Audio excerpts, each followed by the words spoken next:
Hi, everybody. Dan Illman, Mike Beer, taking a look at the feature race at Aqueduct on Friday. We'll throw up the field for the Grade 3 Comely 3-year-old fillies going 1 1/8 on the main track. You can play this race with DRF Bets. The 6 Army Wife is your morning line favorite. It appears she is not going to compete in the Comely, instead running in the Fall City at Churchill Downs earlier this Thanksgiving week. Kind of makes Crazy Beautiful real tough in here, Mike. She's been hickory all season long for Kenny McPeak. Yeah, I mean, she's certainly not at the top of this 3-year-old filly division, Dan, but she's pretty close. And she's, a really nice horse in her own right. I guess without Army Wife, we have a nice rematch between the 4 and the 5 here, Crazy Beautiful and Play Hard, who, ran 1-2 in the Seneca overnight. And they ran 1-2 basically all the way around the track in that race at Churchill Downs on October the 1st. And Timeform US believes that they will be involved with each other yet again. Played Hard, maybe a little bit more early speed. Crazy Beautiful likely won't let her get too far away. Hybrid Eclipse, the number 1, is also cross-entered at Laurel on Saturday. It will be interesting to see where Linda Rice opts to run, but you can visit timeformus.com once scratches are made official. This pace projector will update. As for Hybrid Eclipse, Mike, she tried Crazy Beautiful 2 starts back in the Delaware Oaks, and she was close to the pace, and maybe she didn't care for the wet track. That race preceded a layoff. She came back with a good effort at Laurel on October the 24th. Let's watch that race going 7/8 of a mile. Now, she's the beaten favorite in this race, taking on older horses for the first time. A useful effort to be sure. Just not sure about the 1.125 for her. Yeah, we'll see. I mean, I didn't really want to worry too much about the distance. I think she'll get it. I just don't know if, obviously, the question for her is whether or not she's good enough to beat a field like this one. She doesn't run terribly in this race that we're watching, Dan, off the layoff, and she's just going to miss a bob at the end. She also had no excuse in there, right up on the pace with the winner, whose by her top coming into that race was a 65. So it sort of felt like a race that she probably should have won, but she didn't. If you go back and watch that Delaware Oaks, I suppose you could give her a wet track excuse, but she didn't have any excuse that day. It just sort of felt like that race was too tough for her.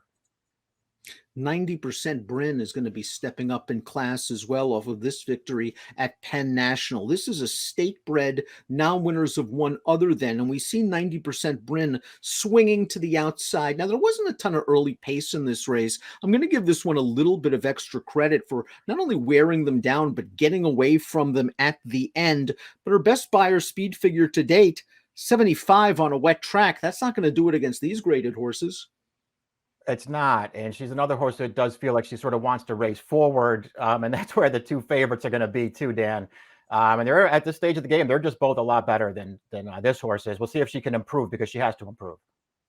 Do you think Shalimar Gardens will try to get forward in this race, Mike? She'll be stretching out around 2 turns for the first time. And in her one and only Route 2 back, I know the pace wasn't very fast. It was a weak group of maidens, and she was odds on, but they were aggressive with her, and she paid them back by winning as easy as pie. They ran her in the Raven Run last time out. She fell far behind, turning back in distance, late to change leads, but past some tired horses, she's got upside. She has a lot of upside, and she's a New York bred, sort of a name only, Dan, out of by Uncle Mo, out of a Grade 1 winning mare. So she has a really nice pedigree. That first route start 2 starts back that you were talking about too was also the first time she was on a fast track, Dan. She caught wet tracks in her first 2 races and ran better than it looks in both of them, but she obviously improved when they stretched her out to a mile. I didn't think her Raven Run was terrible. I didn't think she ran great either. But I thought that she ran, that was a pretty tough field. And I felt like she showed that she could maybe, handle, horses like this. And maybe the stretch out actually works for this horse. I have a lot of respect for the 4 Crazy Beautiful. She won the Gulfstream Oaks. She won the Summertime Oaks at Santa. She won the Delaware Oaks. After the Delaware Oaks, Kenny McPeak wanted to run her in the Coaching Club American Oaks. But unfortunately, his barn was under quarantine at Saratoga, and it messed up a lot of his horses' schedules, including Crazy Beautiful, who missed the intended prep before the Alabama. They ran her there anyway, draw a line through that race. Since then, she's come back in good form, and she was very game to be Played Hard 2 starts back. Yeah, that's what I thought. I mean, I guess you could look at her and say the 2 times that they really tried to step her up into the top of this division, it didn't work out, the Kentucky Oaks and the Alabama. But I think she might have excuses both times, Dan. That Kentucky Oaks, she got off to a really poor start that day. I felt like she lost all chance almost right away. And you mentioned the excuses for the Alabama.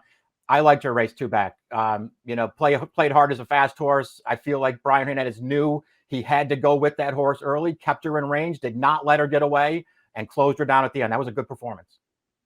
Play It Hard has finished first twice, but was disqualified from her first place finish. She then came back, though, and she won at 1.125 when able to get to an easy lead at Saratoga. In the Alabama, they sent her. She just wasn't as good as those horses. And last time out, a nice solid effort. I was a little bit surprised she was favored over Crazy Beautiful in that race, considering Crazy Beautiful is a 6-time multiple graded stakes winner. Played Hard still eligible for a non-winners of 2 life, but she handles this distance, and she's going to get to the front, I believe, over Crazy Beautiful. It's just how slow will she go? I agree. She's a very dangerous horse in this race. I wonder now with Army Wife coming out, I wonder if she goes favored again, Dan, with people just thinking she's going to make the lead once again in this race. We'll see how they decide to bet it. She's a dangerous horse. I think she will make the front. We'll see if she can hold off Crazy Beautiful this time. She couldn't do it last time, and there was really no excuse for her. But there's a little bit of upside still with this horse. I think she's pretty good.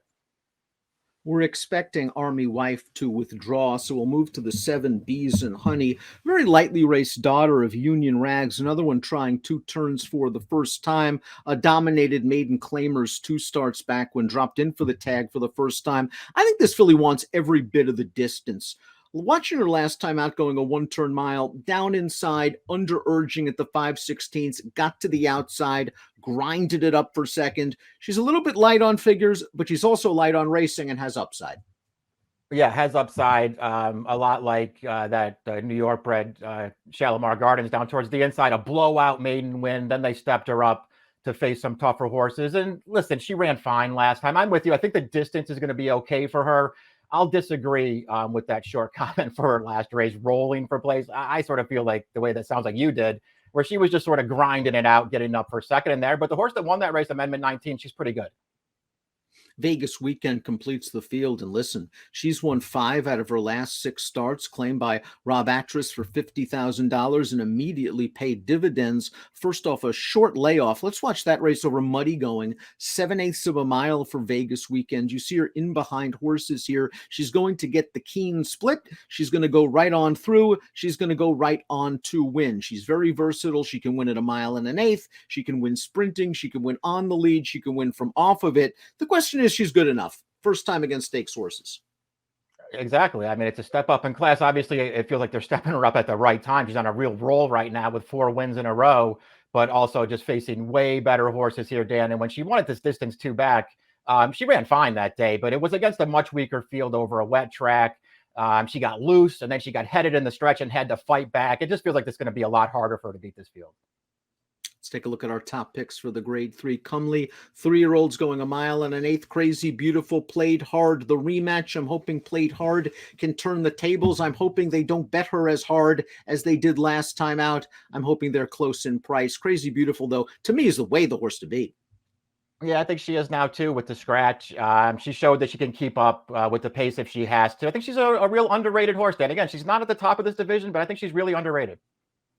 4-5-3-1 for Mike, 5-4-3-7 for me. Interesting to see what Shalimar Gardens does in only her 5th lifetime start, maybe trying to roll from out of it from just stalking pace. It's a good field for the grade 3 Comely, 3-year-old fillies. We'll see if Crazy Beautiful can win for the 7th time in 14 starts. Good luck.